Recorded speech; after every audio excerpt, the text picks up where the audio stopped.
So today we have a very interesting problem in front of us. What we have to do is to find the value of x for which the following equation stands true. So log x to the base 9 plus log x to the base 9 whole square plus log x to the base 9 whole cube plus log x to the base 9 the whole power 4 plus so on and so forth up to infinite terms is equal to 1. So how are we supposed to solve such a problem? Let's see.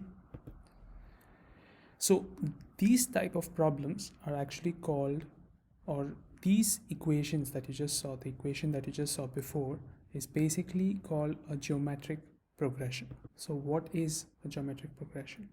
Well, a geometric progression is nothing but a simple progression where you have each term of the progression multiplied by a common ratio.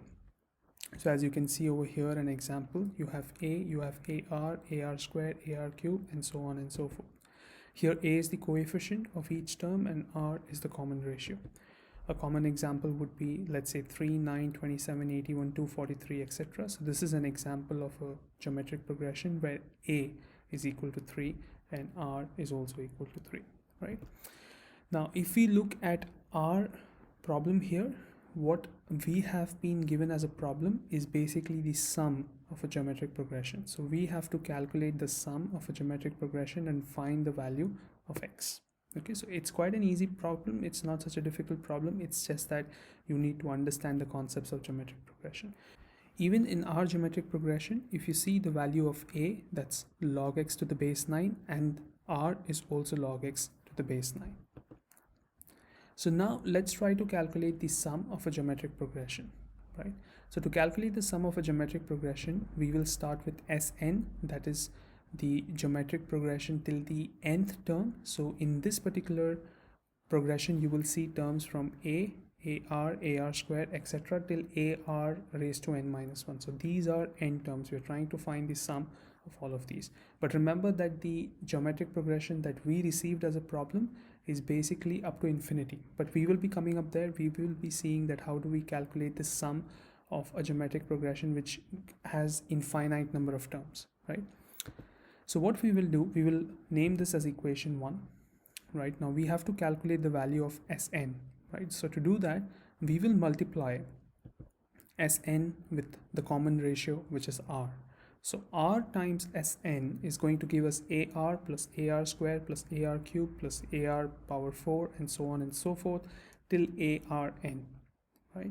So this we will name it as equation 2. So the next thing that we're going to do is that we're going to subtract equation 1 from equation 2. And when we do that, this is what happens. Common terms start to disappear. So you can see that these are some of the common terms which are disappearing, and the only terms that are retained are these two. So we have rsn minus sn is equal to ar raised to n minus a. So that's what we get. So on further simplifying this, what we get is a into r raised to n minus 1 by r minus 1. Now the next thing that we can do is multiply the numerator and the denominator by minus 1. So when we do that, this is what we get. We get a into 1 minus r raised to n by 1 minus r, right? But remember, this is not going to help us in this particular problem because what we are looking at is the sum of infinite terms in a geometric progression. So how do we calculate that? Now let's try to understand this concept a little bit more. You see, if we assume that r is less than 1, right, then the sum is going to be positive. There are only two cases for this equation where the sum will be positive. The first case is when r is less than 1, and the second case is when r is negative, right? If r is negative, naturally the sum of the geometric progression is going to work out to be positive. And if r is less than 1 also, then the sum of the geometric progression will work out to be positive. If r in itself is greater than 1, let's say if r is equal to 2, then we know that the sum is going to be negative, right? So given that r is less than 1, when n tends to infinity, we can say that Rn tends to 0, isn't it? So imagine that if r is less than 1, let's say if r is equal to 0.5, I'm just giving an example.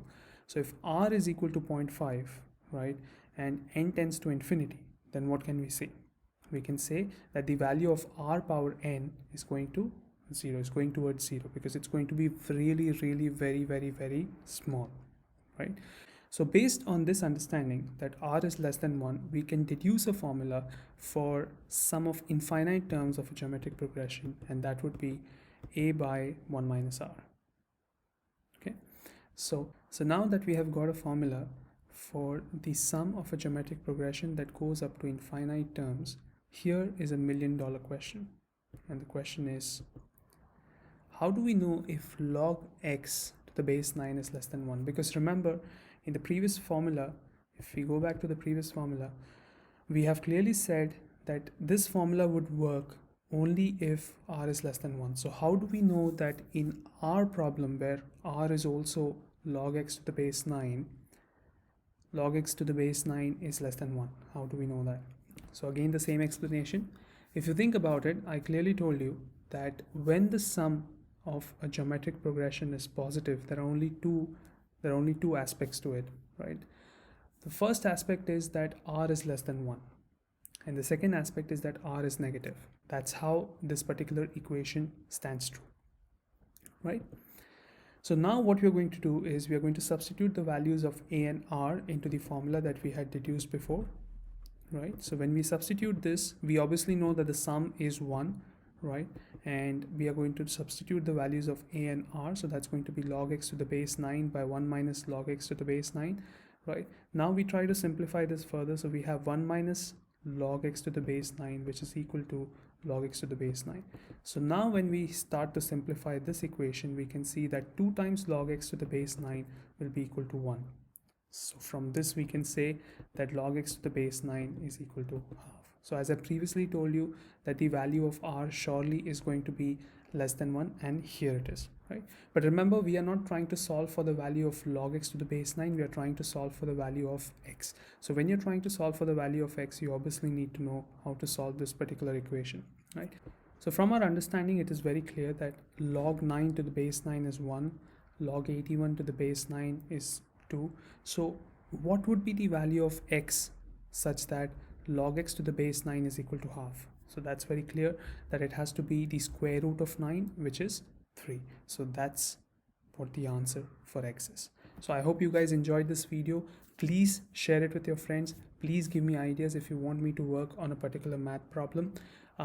Subscribe my channel and leave your comments. Thank you so much.